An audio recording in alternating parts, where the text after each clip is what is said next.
24 देखिएगा, a teacher should design activities which promote, teacher को कैसी एक्टिविटीज को डिजाइन करना चाहिए जो होपलेसनेस ले आए बच्चे में, निराशा ले आए कि मैं तो फेल हो ही जाऊंगा। इतने मुश्किल आपको क्वेश्चंस करा दिए जाएं कि जो 4 लोग हैं जिन्होंने बहुत मुश्किल तैयारी भी कर ली है इतने टाइम से, वो तो कर लें, जबकि मुश्किल क्वेश्चन पेपर में 4 आने हैं या 6 आने हैं 30 में से, और आपको लेकिन रात दिन मुश्किल मुश्किल क्वेश्चन कराए जाएं।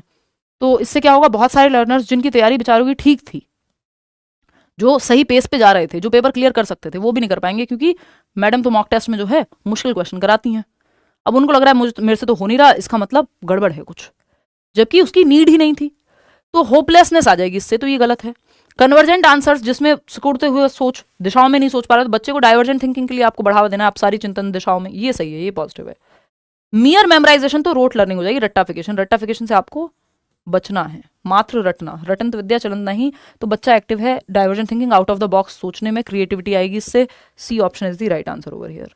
आगे बढ़ेंगे, क्वेश्चन नंबर 25 देखिएगा, ये क्या कहता है, according to contemporary theorist learning is primarily a dash activity, यानी समकालीन सिद्धांतकारों के हिसाब से, यानी आज के समय में, मॉडर्न डे में अगर हम देखें तो लर्निंग को कैसे देखते हैं हम, कॉन्टेम्परेरी मतलब जो समकालीन आज के समय में जो चल रहा है, जो रचनावाद है, जो कि यानी कंस्ट्रक्टिविस्ट लोग जो हैं वो क्या कह रहे हैं, कुल मिला के बात वही है।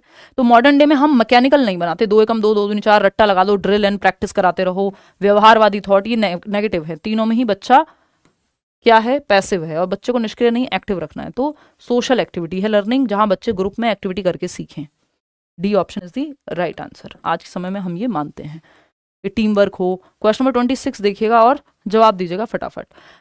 रीजन और असर्शन वाला क्वेश्चन है। स्टेटमेंट ए कहता है, a teacher should facilitate the development of problem solving strategies among students, teacher को समस्या समाधान रणनीतियों को विकसित करना चाहिए बच्चे में, कि बच्चे के सामने प्रॉब्लम आए वो खुद से सॉल्व कर पाए इंडिपेंडेंटली, या टीचर की मदद से भी, तो ये तो पॉजिटिव बात है। रीजन क्या है, problem solving strategies improve learning and foster critical thinking, जब बच्चा खुद से प्रॉब्लम सॉल्व करेगा तो उसके अंदर क्रिटिकल थिंकिंग अलग अलग दिशाओं से सोचेगा किसी समस्या के समाधान के लिए। दोनों बातें सही हैं, both A and R are true, and R is the correct explanation of A, ये बात एकदम सत्य है, सत्य वचन, दोनों ही पॉजिटिव हैं एक दूसरे के बारे में। क्वेश्चन नंबर 27 देखिएगा, it is important to dash the misconceptions among students.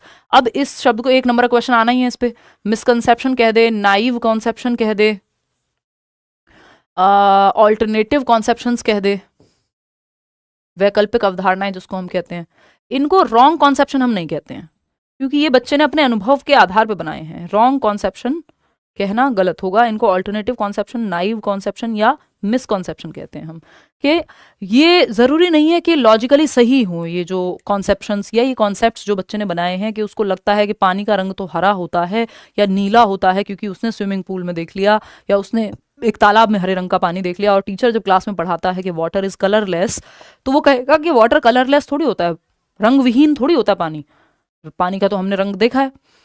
तो ये मिसकॉन्सेप्शन है उसका, लेकिन उसने अपने अनुभव पे बनाया, तो आप उसको इस चीज के लिए डांटेंगे नहीं, उसको आप इस चीज के लिए डांटेंगे नहीं। मिसकॉन्सेप्शंस बनेंगे बच्चे की, जो डिस्कशन के थ्रू, साइंटिफिक थिंकिंग के थ्रू ठीक हो जाएंगे क्लासरूम में। तो ऐसा नहीं कि मिसकॉन्सेप्शन होने नहीं चाहिए। तो it is important to identify, आपका पहचानना जरूरी है, क्योंकि अगर आप नहीं पहचान पाए उसके मिसकॉन्सेप्शंस को, तो फिर वो डिस्कशन होकर के ठीक ही नहीं हो पाएंगे, वो बने रह जाएंगे। फिर बच्चा सोचते हुए बड़ा होगा कि पानी तो रंगहीन होता है, sorry water is not colourless, रंग होता है पानी में, तो ठीक।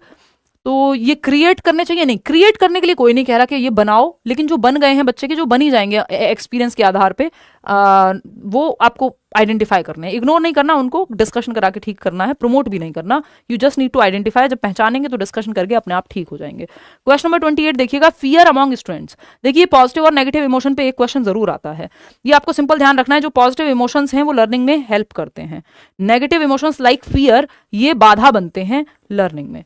तो नेगेटिव इमोशन क्या हो सकता है, फियर, एंग्जाइटी, है ना। ओवर, अगर बच्चा बहुत ज्यादा फियर में है तो वो अच्छा परफॉर्म नहीं कर पाएगा। अगर आपको पेपर का बहुत ज्यादा डर है, थोड़ा डर चलेगा। अगर आप क्यूरियस हैं, एक्साइटेड हैं पेपर को लेकर के, तो ये पॉजिटिव इमोशन है, ये आपको हेल्प करेगा लर्निंग में।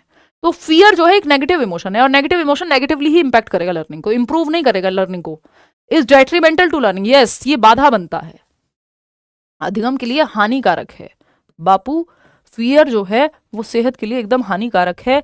हालांकि कई लोग कहेंगे नहीं, डर से ही हम तो पढ़ लिए जी, ये हो गया जी, वो सबके लिए बहुत हेल्दी नहीं है। वैसे तो आप युवराज सिंह का अगर कोई इंटरव्यू देखते हैं, बहुत बार आपके सामने भी आई होगी ये चीज़, तो वो कहते हैं कि मेरे पिता, अब वो बेहतरीन क्रिकेटर रहे हैं अपने समय के, आज भी हैं, बेसिकली रिटायर्ड हैं।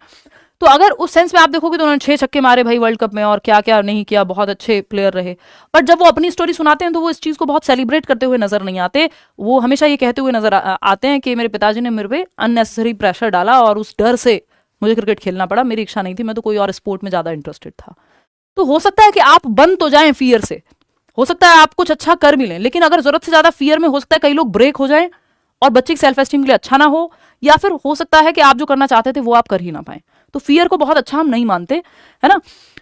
हमारे यहाँ खाने के लाले हैं कई जगहों पे, सर्वाइवल का नहीं पता, इसलिए हम कह देते हैं कि डर बहुत अच्छा है, ये है वो है, बट डर एक्चुअल में अच्छा नहीं है अगर एक लिमिट से ज्यादा है तो। Is essential, love of learning होना चाहिए, फियर ऑफ लर्निंग नहीं होना चाहिए। डर के मारे पढ़ते हैं, लेकिन हम तो जब पेपर आता है, आदत हो गई हमारी, कंडीशनिंग है। अब आदत हो गई इसका मतलब ये नहीं ये सही है, दो चीजों में अंतर है। चल रहा है कोई चीज तो वो सही हो जाएगी, ये बिल्कुल नहीं है। इज इसेंशियल टू लर्निंग, नहीं, कोई इसेंशियल नहीं है। जॉय ऑफ लर्निंग होना चाहिए, बच्चे में पॉजिटिव इमोशन होने चाहिए, सीखने में मजा आए इसलिए सीख रहा है, वो पॉजिटिव है। Does not have any impact, ऐसा तो कह ही नहीं सकते कि इंपैक्ट नहीं होगा। तो B option is the right answer over here. आगे बढ़ेंगे, question number 29, second last question है, teachers can facilitate meaningful learning by, अर्थपूर्ण अधिगम। एक है रट्टाफिकेशन, रोट लर्निंग, उसको हमें बढ़ावा नहीं देना, मीनिंगफुल लर्निंग को बढ़ावा देना है क्योंकि बच्चा एक्टिव होगा यहाँ पे। अर्थपूर्ण अधिगम, कोई भी चीज अर्थपूर्ण कब होती है, जब वो आपके जीवन से जुड़ती है, जिसका कोई महत्व हो आपके जीवन में। नहीं तो दुनिया में क्या क्या हो रहा है, हर चीज तो आपके लिए मीनिंगफुल नहीं है। तो बच्चे की रियल लाइफ से जैसे आप लर्निंग को जोड़ देंगे तो वो मीनिंगफुल हो जाएगी। ठीक, तो पहला ऑप्शन है डिस्करेज करेंगे आप मीनिंगफुल लर्निंग, किससे, कोऑपरेशन अमॉन्ग स्टूडेंट्स। अगर आप बच्चों के बीच में सहयोग को हतोत्साहित कर रहे हैं कि एक दूसरे को सहयोग नहीं करना, हेल्प नहीं करनी, तो इससे कोई मीनिंगफुल लर्निंग नहीं होती। आप देखते हैं एक टीम, अगर क्रिकेट की भी आप बात करेंगे तो टीम कोऑपरेट करके खेलती है, ऐसा नहीं है कि आपस में लड़ते रहेंगे तो फिर तो हारना ही है। एनकरेजिंग कोऑपरेशन अमॉन्ग स्टूडेंट्स, अभी हम कह रहे थे कि मॉडर्न डे में हम लर्निंग को कैसे देखते हैं, एक सोशल एक्टिविटी के रूप में देखते हैं कि कोऑपरेट करके एक दूसरे को आगे बढ़ाएंगे, हम एक दूसरे से बेहतर सीखेंगे, प्रतिस्पर्धा को प्रोत्साहित करके नहीं।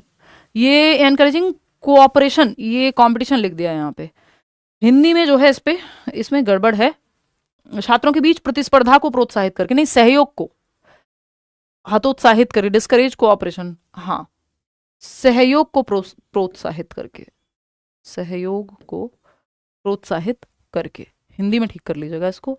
तो B option is the right answer, ना कि डी। बात सही है नहीं है? अभी देख लेते हैं, बाकी के ऑप्शन भी पढ़ लेते हैं, डोंट वरी। देखिएगा, प्रमोटिंग या promotion of memorization of content, रट्टाफिकेशन, रटंत विद्या, मेमोराइजेशन, ड्रिल एंड प्रैक्टिस, ये सब नेगेटिव हैं। वैल्यूइंग अंडरस्टैंडिंग ऑफ कॉन्सेप्ट्स, ये बात तो सही है। एनकरेजिंग कोऑपरेशन अमॉन्ग स्टूडेंट्स, ये भी सही था, teachers can facilitate meaningful learning, ठीक है। वैल्यूइंग अंडरस्टैंडिंग ऑफ कॉन्सेप्ट्स, संप्रत्तियों की समझ को महत्व देकर के जो है अधिगम को बेहतर किया जा सकता है।